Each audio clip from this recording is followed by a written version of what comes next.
E nesse vídeo a gente vai estar trazendo pra vocês mais um vídeo de Minecraft Edition. Eu tô junto com a Manu, falei Manu. E aí galera, tudo bem? Então bora pro vídeo. Galera, tô aqui ó, tô te acompanhando. Galera, tá vendo? eu tô com um Tuca aqui. A gente tá no criativo pra eles. Pode ir voando mesmo, eu deixo. Aqui ó, gente, ó, o Tuca e a Manu. Tá aí, Tuca. Aqui ó, atrás de ti. Não vai me apresentar não? Não, eu já te apresentei no começo do vídeo. Ah, é. Vamos lá pro quarto.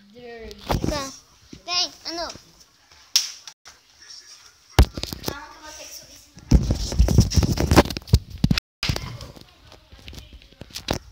só ali, a gente não textura. Eu vou ficar aqui. Vocês já estão paradas. Eu tô aqui, ó. Tá atrás de mim. Ah, valeu. Tuca, me segue. Só ele? Não, eu também. Você também? Vai. Vamos correr. Aí, isso. Agora segue reto. Já achei um cavalo com céu aqui. Então, Eita, morri. era nosso. Era nosso.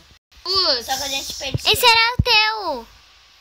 Ô, calma aí que eu acabei de Aquele morrer. teu preto. Ô, Preto é guria. teu. Não, preto é teu. Ô, Thalita, espera aí que eu acabei de morrer e tô jogando. A gente tem Meu Deus. Ô, Tuca, a gente tem um cavalo pra ti. Essa aqui é no mundo dos girassóis, Time. Ah, te achei. Te achei. Eu? Não, eu achei atalho com o cavalo que eu Acabei de você. achar. Esse é o teu cavalo, Tuca. Cadê? O cavalo marrom. Aqui, eu achei seus itens. Eu vou pegar. Eu vou Cadê te o cavalo devolver. marrom? Tá comigo aqui. Onde é que tu tá? Ô, Thay, você ficou... Esse cavalo é muito rápido. Cheguei na cidadezinha. Me dá meu cavalo. Gente, eu caí. Não volta ali. Esse é o teu cavalo. E agora eu vou ir pra cá. Falou, vou dar uma volta. Opa, tá tudo verde pra mim. Verde? Nossa, olha Gente, aqui. Eu tinha passado aqui, tinha ficado... tô Aí, chegando Thalita. que eu caí numa Tá altura pra casa. muito grande. Thalita, só se liga. Eu vou passar aqui o negócio. Cadê Ó, você? Thalita. Não acredito que eu encontrei. Eu encontrei uma coisa super... Eu encontrei uma coisa. O que você encontrou? Eu acho que eu encontrei uma vila. Eu tô aqui em casa. Galera, essa vila de vocês é muito Gente, legal. quem? Eu encontrei uma Pois vila, gente.